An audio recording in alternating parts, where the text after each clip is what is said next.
So this is the typical fall winter day in St. Louis. We get 2 to 3 snow days a year. It'll be 60 and sunny one day, and then it'll be 20 and freezing the next. So the decision to put on your winter cold weather set, it's a tough one because the weather is so sporadic. And we want to ride our best set as long as possible. So here's a quick disclaimer. I have a set of all-season wheels and tires on my balcony, but due to the holiday season and porch thieves, somebody stole my jack stands, ramps, and basically everything I needed to swap my setup. So that's my excuse for why I haven't done it yet. I also want to apologize for the narration style. My audio crapped out, so this is how the video is going to be. Anyways, I wanted to do this video just to follow up on my driving all seasons in a real drive car. You know, now this is an xDrive car. So can you drive summer tires with xDrive in winter type weather? So this is the long-winded answer. Let's talk about the setup first. I'm running a factory summer tire setup that came with the car. That actually comes stock with the BMW 373M wheel setup. It's a 20-inch staggered setup. And all BMWs in the F generation are run flat tires. They run flat tires.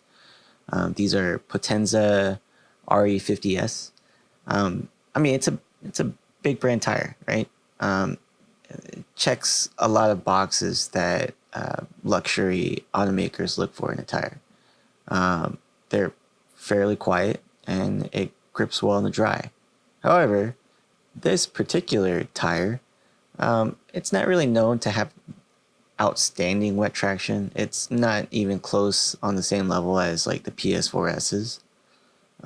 It also does not have good tread life. I think it's like a 140 or 150 tread wear tire. Looking at the Carfax, the owner swapped tires twice on this car. So I think he swapped it just about every 20,000 miles. And when I got the car, they only had like 4,000 miles on it. So they're pretty fresh. And the tires themselves, I mean, these tires cost $550 a piece. So for me, switching to run flats immediately, it just felt like a waste of these tires. So yeah, I'm gonna run them out. I'm gonna run them, and then I'll probably switch to a nice set of Michelins after. Maybe by then it'll be like PS5S's or something. Anyways, so I mean, how does it do in this type of weather? You know, running summer tires in cold weather is not really a smart move at all, just because most summer tires, particularly this one, I think it's rated to be driven above 40 degrees. Not to say you can't drive it below 40 degrees, but it's optimal past 40 degrees.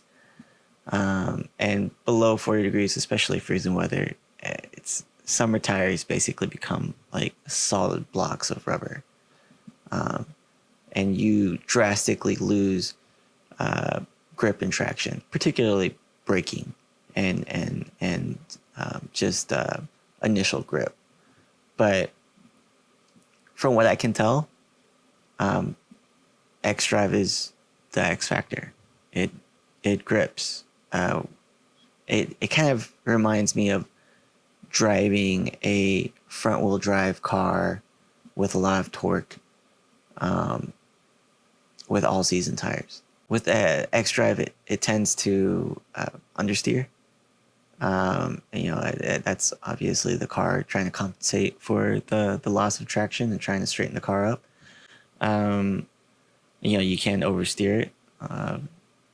You know, xDrive is rear wheel drive bias, and I noticed that this car tends to, like, it wants to whip the tail out when I'm taking a turn, and it's slipping. You know, if I'm driving through slush or maybe icy, snowy, snow-covered pavement, it tends to want to whip its tail out. So, xDrive for you. But it's one of those things. Like I'm pretty confident in it. Like I can drive in this and not have any issues. I know I'll be able to make it to work. I don't know I'll be able to make it home.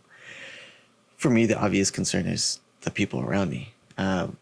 There's St. Louis has some of the worst drivers in America. It's ranked like top 10 worst driving cities in America.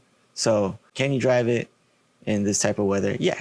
And even heavier snow, I haven't really had a chance to push it to its limit. I took it out to a snowy parking lot and did some donuts, but I don't really have a fully formed thought on that quite yet, just because I really haven't pushed it to its limit. This is kind of my initial impressions. But yeah, you can run summer tires all year round in St. Louis with an xDrive equipped car.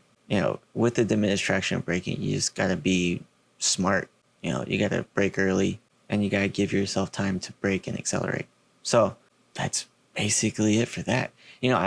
Before this car, for a couple cars before this car, I had an RL A-Spec.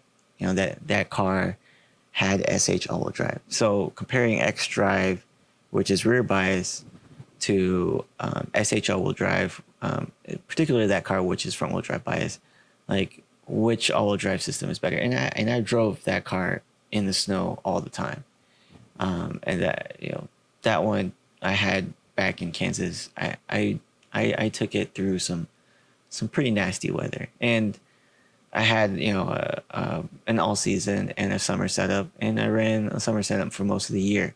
And to me, that car, the way that car handled in snowy weather was more confidence inspiring. Sorry, Beamer guys, it's a superior all-wheel drive system. It's a real torque vectoring system, and what it does is it sends the power to the wheels with the most grip, but it also sends as much as 100% of the torque to the outer wheels to basically push your car around a curve. And that car it oversteered, but it was controllable. And of course the systems helped correct the car, but yeah, I was able to do some really fun things in that car that for this car I don't feel like it's doing the same, or it can do the same. This one's way more tail happy, and I could totally see myself spitting out if I get too silly. It does have torque vectoring, but it's not real torque vectoring. It's the fake one that uses brakes. So SH-AWD over xDrive for this type of weather. Obviously, if you want to, or maybe just fun, sporty driving feeling, xDrive probably outdoes it on dry pavement just because it is rear-wheel drive bias, but SH-AWD over xDrive in this weather. So, in conclusion, light snow, yeah, you could drive this.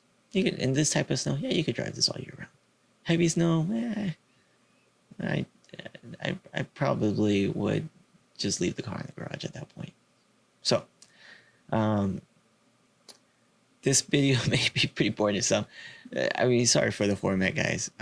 The future videos will not be like this, but please subscribe. There's a lot of content that I want to do, that I am going to do. I got a bunch of goodies in that's going to go in the car. In the springtime, I'm going to do a baseline run, and you're going to see the car evolve and see what mods do to help the car go down the track a little bit quicker. And I'm going to do a end of warranty checkup soon. It just hit 48,000 miles and about to take a big road trip. So there's a couple things that I want the dealership to check out, and if they can fix it, they can fix it. But I have a list of things, and we'll see if they do fix it. So stay tuned for that. But thanks for watching, and I will see you later.